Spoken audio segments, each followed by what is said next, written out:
just started dating 4 months ago for the first time. It wasn't anything I specifically wanted and never really have. I'm not really sure why. That's why I actually thought it was rather ironic that I'm the one who's in a relationship now when some of my friends, wanted one but aren't. And I think that's honestly God's sense of humor. I didn't date anyone until I was in my junior year of high school. We all have been dating for 6.5 years and at the end of February. Actually, I'm engaged, so going strong. So theoretically, I wasn't allowed to date till I was 18. Homeschool family, so that's kind of normal. I didn't break it per se. I just had a lot of just close friendships. And yes, for all you young viewers out there, your parents definitely know what you mean when you say, I'm just close friends with a guy. They know it. They know what it is. Just don't fool yourselves. No. I had a lot of those though, because I thought I was really smart. They never really lasted very long. They weren't particularly great. I dated a guy who was a furry. He's probably the most funny of the relationships. I dated a guy who decided he'd rather hang out with Aimee than with me. And then about a year ago, I transferred here after breaking up with a guy who was kind of icky. And I started dating John, current boyfriend, about 6 months ago. I do have a dating history, which the internet doesn't even know that much, I don't think. Majority of my media producing days, I have been single though, so there's been a lot of jokes cracked on the panel discussions, for example, because I would be the only single one at the table most of the time. If I have a significant other, I will reveal that to the public at exactly the time I want to, and everybody will know. I was talking on the phone before bed.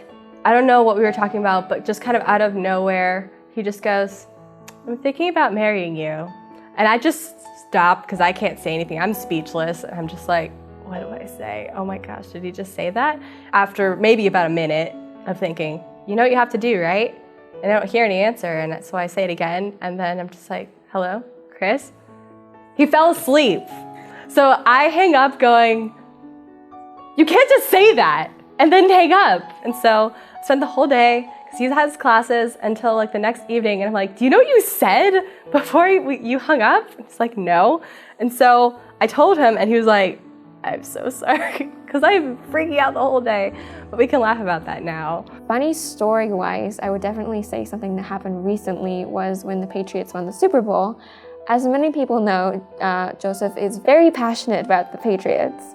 And so when they were losing, he was basically slumped against my shoulder in depression. Then they started coming back, and he got very excited, and then he jumped up yelling. It was 10:30 at night. We were in a girls' dorm. I was trying to calm him down, but he was just like pulling on my arm, just, the Patriots won! He was very excited. So I was like trying to get excited about it for his sake, you know. It's not something that like really means a lot to me, but it means something to me because it means a lot to him, you know. We are only together because John made me cry.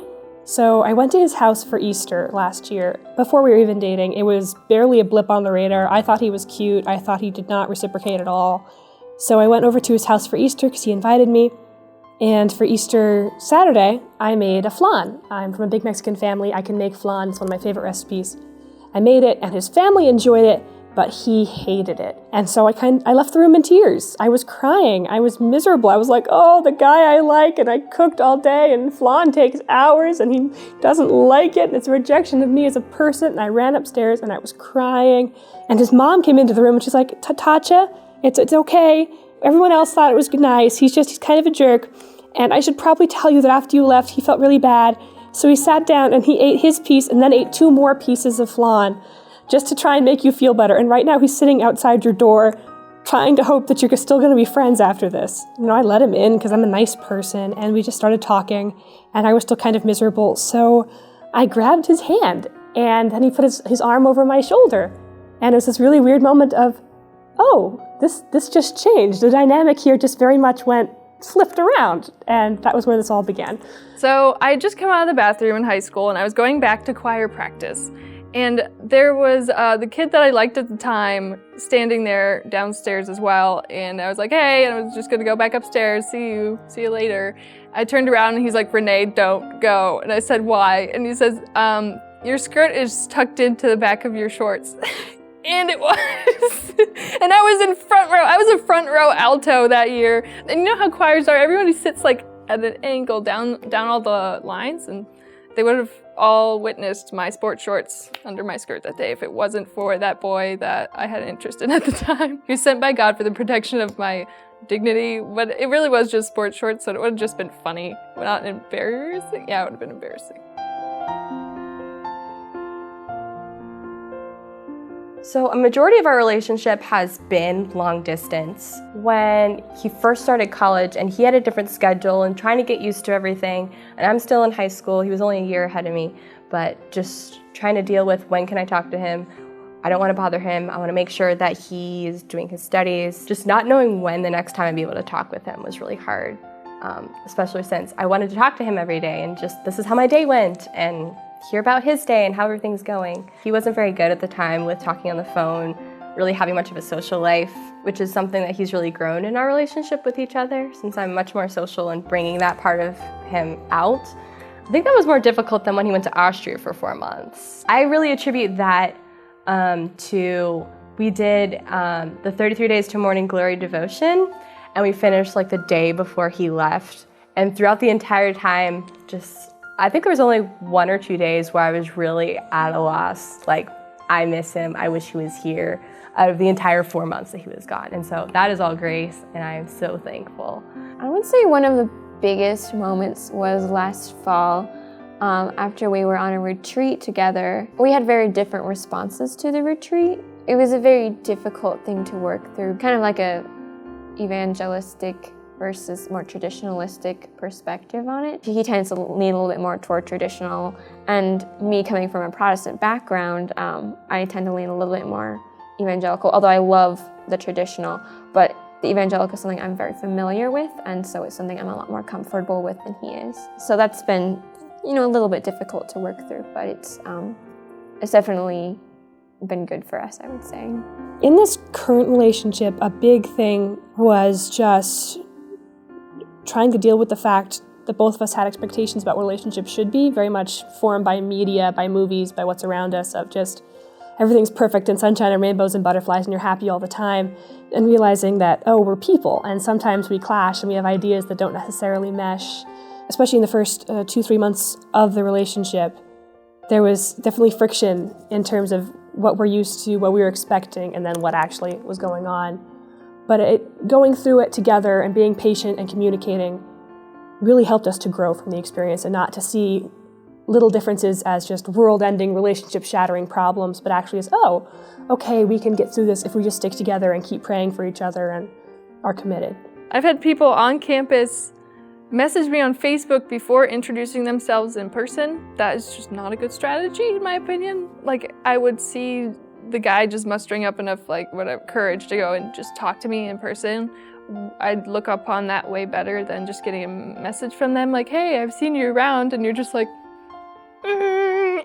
And I've kindly told them sometimes, like, look, for future reference, like, you're better off just not doing this. Like, make sure you know the girl first in real life before that. The way I've always seen it is kind of the way the Catechism sees it, which is wanting the best for the other person, no matter what. It's like giving of your time, giving of your energy, giving of yourself to another person, not necessarily with anything in return, and it really values the good of the other person. It's willing more of them than you do of yourself. With love, you want to know first and foremost that God is enough in your life, and that everybody else that comes into it is this awesome gift and a miracle, and you treat them as such. They're wonderful gifts from God. And we can treat them as such once we've had enough love from God just poured into ourselves, from an acceptance and love of ourselves through how God sees us, that we are then able to give that love away and give it to other people. And just knowing that God alone is necessary for our happiness makes us able to use people less as a crutch and more as a gift in our lives. There isn't a terrifying, desperate reliance on another human being anymore when we have God first. And then love for our significant other becomes patient and no longer desperate, and kind and no longer bitter at their shortcomings. Love is when my dad had surgery on his shoulder and it got infected, and he had to go to Europe for a conference. And so my mom came with him, And she spent the whole flight with like a bag of first aid stuff on her lap every 2 hours, going to the restroom, the little airplane restroom with my dad on this transoceanic flight, changing the dressing, swabbing his wound because he couldn't reach it, and then leading him back to his chair and making sure my drugged out of his mind father was okay. It was nasty, it was not fun, it was really cramped, it was really uncomfortable, but she loved him, so she did it. I just wanted it to be different, that it could be more exclusive, that we could have more one-on-one time, getting to know each other more as people, and to have that kind of exclusivity. More often than not, I just wanted to prove to myself, they're as good as I thought that they were, and as a person, not around other people, because you act a certain way in front of people and your friends, but how do you act when it's just the two of you? In terms of my fiance, before we had just started dating, we had a conversation about what does dating mean to each other, just to kind of set, are we on the same page? And so we both agreed that dating is to help you find what kind of person you want to marry. So it may or may not be that particular person, but it will help you grow into the person that you want to be and the person that they want to be, and overall to just help you find your spouse and grow together in that journey of discernment and dating. I was not ready for a long time. He originally asked me in April, and we started dating in October, so you can do the math. I took a lot of prayer. It was just something that God asked me to jump forward and just do anyway, even though I was not 100% ready, and I was frankly terrified. So that was really an experience of God calling me forward into greater trust, since I really wanted to know that I was ready. I wanted to know this is what's right, right now. And God specifically said, you need to date Joe right now. And he really didn't.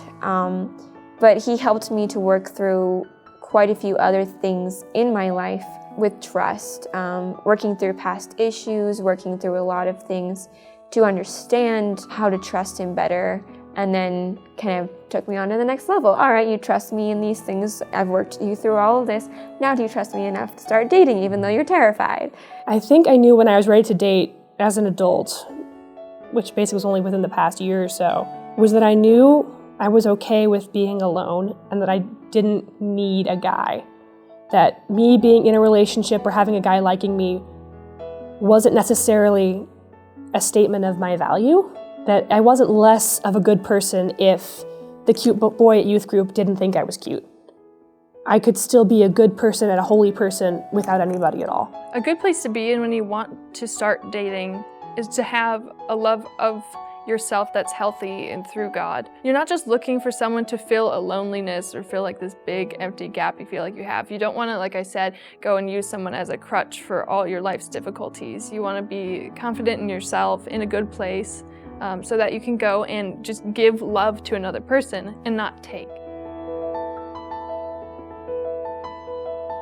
I guess pushing boundaries where they've been set pretty firmly. When setting boundaries and thinking that you can step over a boundary that you've set a little bit, just thinking you'll reset, that's kind of like a really fine line, because if you're really committed to doing better, when that moment comes that you make the decision to do better, you really have to follow through with it. You can't go next time, because it's gonna be the same time over and over. Wanting us to be so similar that we agree on everything, which is not necessarily a good thing. Joe and I have very different interests in some respects. Like I mentioned, he loves football, I'm obsessed with reading, expecting the other person to immediately start loving the thing that you love just because you're dating. That's not how life works, that's not how friendship works. And I think it's honestly a really good thing to bounce off of each other with liking different things. Carrying out things too long when I already knew that that person wasn't the one. I think he loves me way more than I love him, and I just don't know how to tell him because I'll break his heart, etc.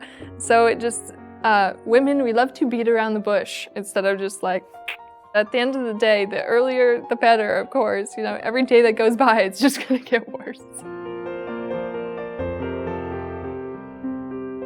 It's definitely a different medium in which I can experience God, since I'm seeking Him with another person, and how to incorporate that other person into my faith life, and how I can, with them, enrich my faith life, find different ways to praise God. I honestly think that it really has strengthened my relationship with God. Some of the issues that maybe I have with dating are maybe issues I didn't realize I had with God as well, such as trust issues. If I had trust issues with Joseph, maybe I have trust issues with God as well. I guess I would say I've learned how to have a better relationship with God because I have had a better relationship with Joseph. This current one, my relationship with John, has helped me understand the idea of God as a lover, as a nurturer.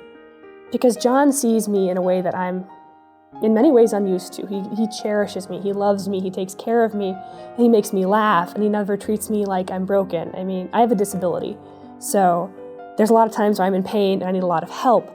But he loves me in a way that acknowledges where I am, but doesn't shame me for it. And that's very similar to how I've always thought God sees me. God sees me as beautiful. God sees me as lovable. And so it's actually very much brought me closer to God, helped me to have a much clearer understanding of who God is in my life and how he sees all of us. I'm realizing I owe it to the other person to find my ultimate love in God first and my love of self too, because we can be so condemning of ourselves, especially when somebody walks up and says, I like you, and then you're kind of like, why? You know, like that's your immediate reaction. And sometimes it's even funny how when people find out somebody they thought was cool likes them, they actually become less cool because they're like, how could you like me? It just gets really messed up. But I think once we find a healthy love and appreciation of ourselves, that we can, that actually helps our partner because they see so much in us. It makes them happier to see that we don't beat ourselves up all the time. And that's one thing relationships have taught me about going to God first. And when I feel really takey from the people in my life, that I should go and talk to God first about everything.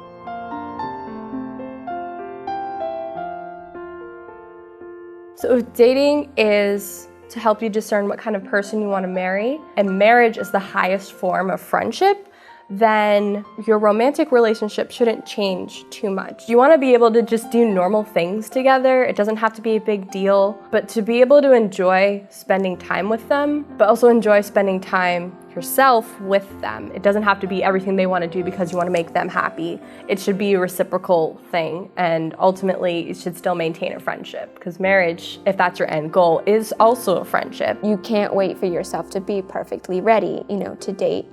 Dating's not a lifelong commitment. I think that was something I had to come to as well. I was like, this is the most serious thing I've ever done. And it is a very serious decision, but it's not like you're committing to life, Communication is everything. And that's why it's so important to start out with being friends with somebody for quite a while. There's this list my family uses. My parents are marriage instructors for our diocese, of the 9 steps every relationship has to go through to be really healthy. The 3rd step is when you're voice to voice with a person. It's the stage where you're just talking to them and getting to know them. It's the most important. Learning what they think, what their worldview is. If you're interested in someone, don't just say, oh, they're cute, I'm gonna jump into it. That's how I ended up dating a furry. Keep your own interests in mind when you go into the date. You're not going in to please the other person or be who they want you to be. You're looking for your special someone, and you only have to like one person for marriage, So find that one that's perfect for you. It's really cheesy to say this again, but just like the be yourself line, but it's really true. One of the ultimate goals of marriage is to get your spouse to heaven. That kind of shapes the whole thing. Not having your significant other be the one thing that you pour everything into. If you just spill everything out all the time to that person, you are relying on that person for everything, and that's not healthy because there are other people in your life, and most importantly, you should be relying on God for that. Your boyfriend can console you, but it's not like Jesus. He shouldn't be Jesus to you. The best dating advice I've ever gotten was from my mom, who said, don't date someone who you couldn't foresee in the future leaving your children with for hours or even days or weeks. So somebody you feel like is really responsible, knows how to take care of that kind of stuff, or has an interest in learning how. Trust me, there are some people I've gone on dates with, I'm like, nope.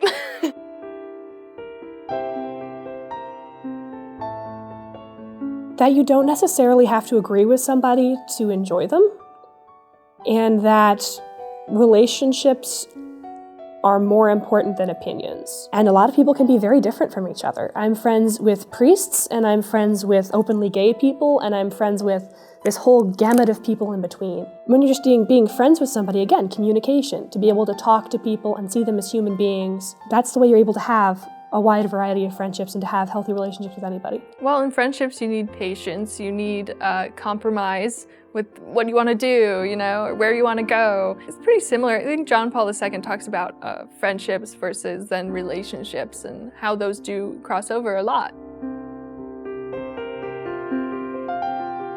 The whole reason why I'm in this relationship and that has lasted this long and been fruitful in the way that it has been is because God is at the center. It's not just about, living your life outside of church, committed to the values, but doing that together, praying with each other, going to Mass together. My boyfriend said his favorite place in the world was being at Mass with me.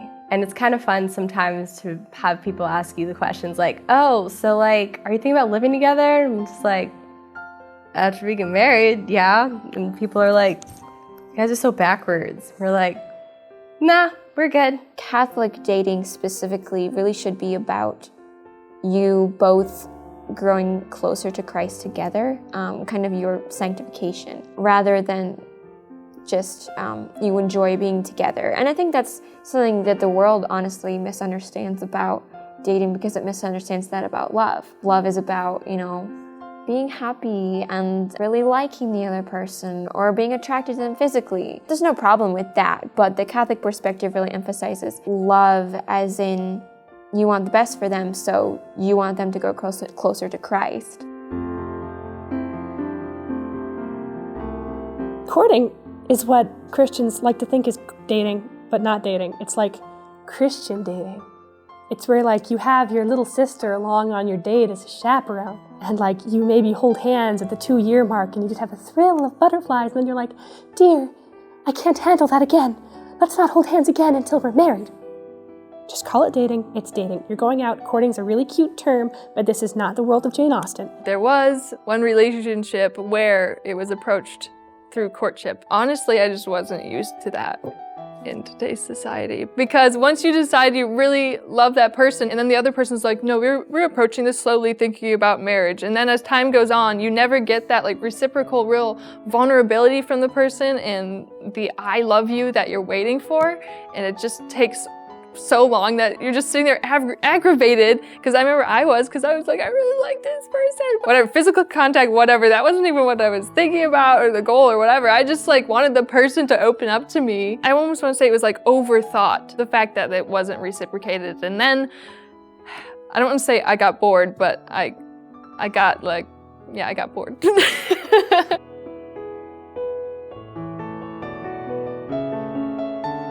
Really extending that attitude of mercy and forgiveness, because not that I'm saying, oh, he does everything wrong. That's not true. But especially when there's a miscommunication, for example, having an attitude of, we both messed up, we miscommunicated terribly, but it's okay. Definitely patience, because you're never gonna get your significant other completely figured out. We're all human and we're not completely predictable. And selflessness, I would say. There's a fine line between selflessness to the point that you do everything for them and you don't take care of yourself. That's not what I'm saying. You have to have time for yourself as well. Being engaged has solidified your intentions to be married. It's different because you're considering different things in your relationship, like how are you going to build a life together, not just speculating on the idea. There is still a lot of discernment, like where do you live, what kind of job do I get, how are we going to merge our financials, things like that. But it kind of puts the end more in sight, and it's not really the end, which is marriage. It's just another step of life. It's a new beginning that you're approaching. And so just looking forward to that day where you can say in front of all your friends, I am gonna live the rest of my life with this person, and we're gonna use our life in this sacrament to glorify God and everything that comes with it. You have to be very careful with that. I'm not gonna say yes or no specifically, because I'm sure it depends on your maturity level. I have to honestly say most of us weren't as mature in high school as we thought we were. Dating now, I would say that really would have been hard for me in high school, because there's so much growth that you do in high school. You need to focus on your own development, and I think it can be easy as a high schooler to develop your identity as connected with that other person. So then if that person is not in your life after that, you could go through, like, who am I really? I don't know, And I think if I would have been dating at the time, for me personally, it wouldn't have been a good decision. The drama is not worth it until you're mature enough to deal with the drama, which is going to be 18 to 25. You don't want to have it. Because in high school, when you're 14 and someone breaks up with you, it is the end of the world. You will never be loved again. This is your entire existence. And this was all set in this one boy or this one girl, and they're gone. Wait it out. Be friends with people. Get to know what you like about people before you jump into the dating world, so you don't end up dating a furry. Catholic furries, nothing against you. If you can find each other, good for you. The guy I dated was just really weird. He was awesome. God loves him, but dang. Even though I went to a great Catholic school, I personally found dating in high school to be like kind of a waste of time. That's just what I see happening to a lot of high schoolers even today. Like, they date for a little while and then they go to college and nothing happens. But I do know a couple couples that dated in high school and they're still together after like 9 years. So that confuses me now. So in high school, if you really like a guy, go and be a best friend to him. See if you guys get along on that level, because down the line, that's kind of the same strategy that works in dating even among adults. Don't date for the label in high school. Don't do it. Franciscan University of Steubenville.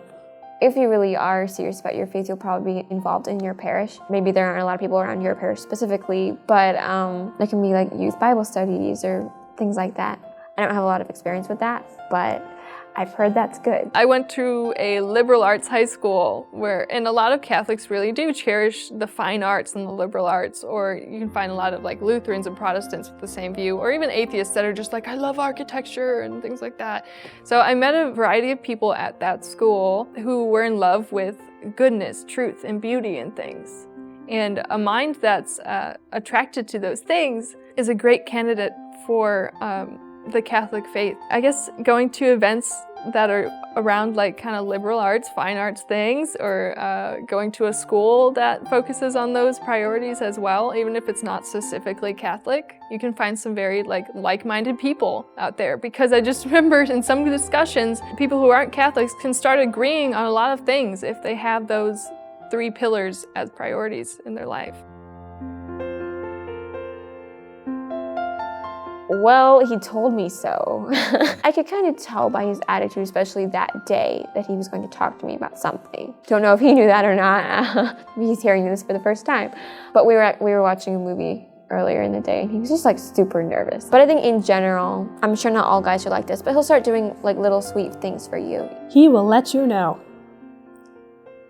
And if a guy is not mature enough to let you know somehow that he likes you, he is not worth it. Hang out with groups of friends. You have to get better at the casual approach and the casual invite, and hang out with them a little bit more and just see how conversations go. See if you can get his number. I'm kidding.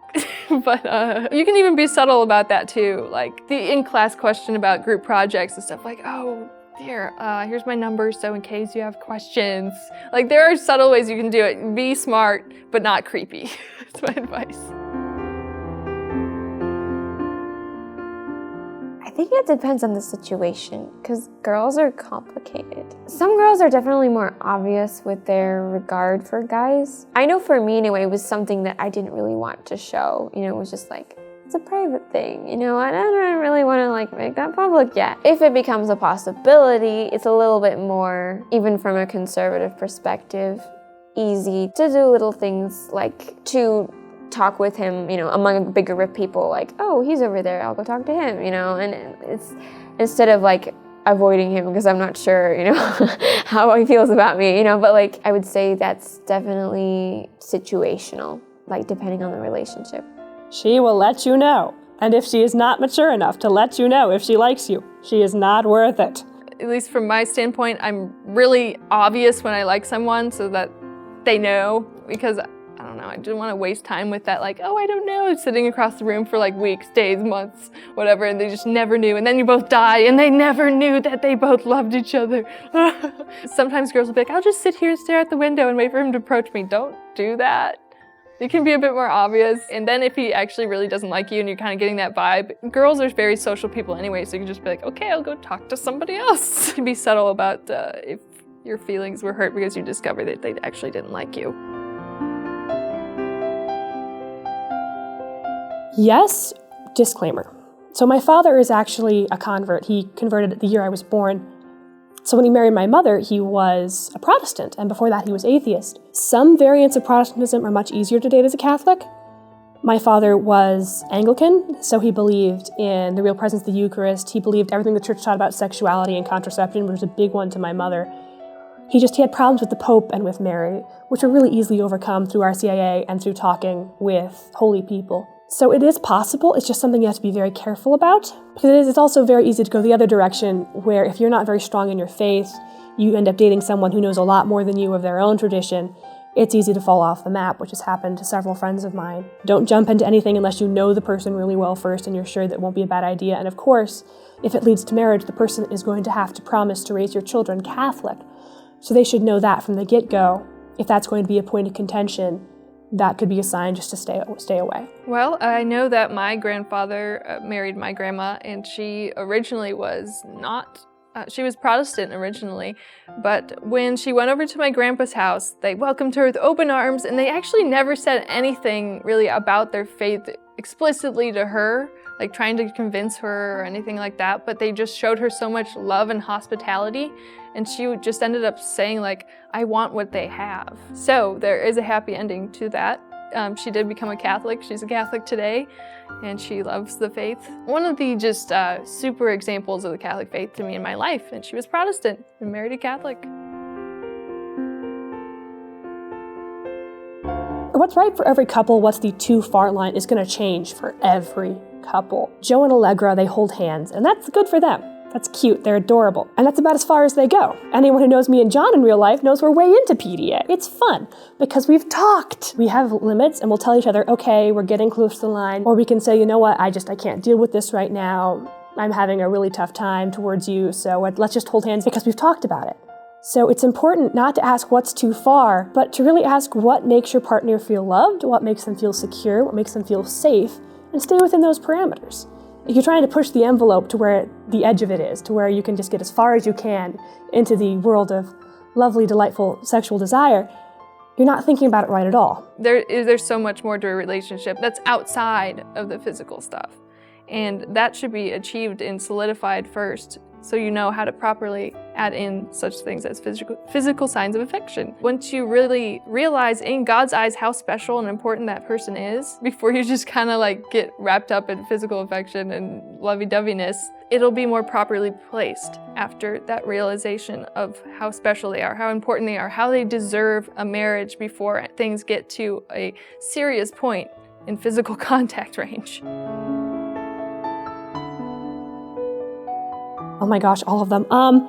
I have a library of over 400 books, and probably about 150 to 200 of them are romance stories. All different genres. I love the Outlander series, it's a huge favorite. I love Robin McKinley's books. I love Shakespeare. I'm an English major, so I've read a lot of Shakespeare. I like Jane Austen. I like the book Jane Eyre is another favorite of mine. So basically, if it has romance in it, it's one of my favorites, just automatically. First thing I could think of with this was this little picture I saw maybe on Facebook or something. It had a story about a man with Alzheimer's, and he couldn't remember, his address. He couldn't remember what he had for breakfast that day or anything. But he would always just look over in conversation and be, look at my beautiful wife. It just kind of hit me in my heart saying like, wow, this man can't remember, his day-to-day life, but his love for his wife just surpasses all of his brain and body deteriorating. This disease is just, love, but love conquers all in such a simplistic way. Movie-wise, the movie Penelope, I don't know how well known it is, but it's just a really sweet story of her learning who she is, and him helping her do that. It's a very simple testimony of his love for her because he's willing to let her go since he thinks he's not the best for her. In that way, he shows that he really loves her, and it's just beautiful. My favorite romance story is The Jeweler's Shop by Pope John Paul II. I read it last summer and it was kind of life-changing for me because they have two different couples in the book. One that kind of met through just total infatuation and another that really were like best friends. And it goes through the marriages of both of those over time, and it's a really great read. The first thing I can think of is the song Broken Together by Casting Crowns.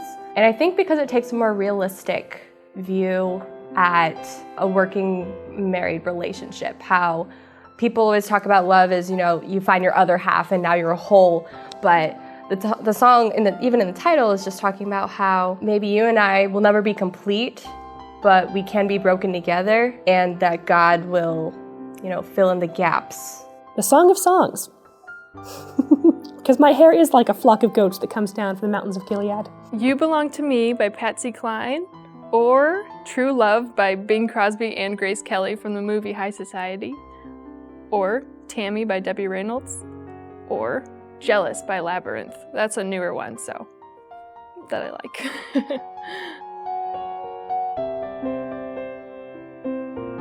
That whether you break up or you get married, which are the only two options, you've become better people and grown closer to God. Hey, New Catholic Generation, thank you for watching, and tune in soon to see Catholic guys answer questions about dating.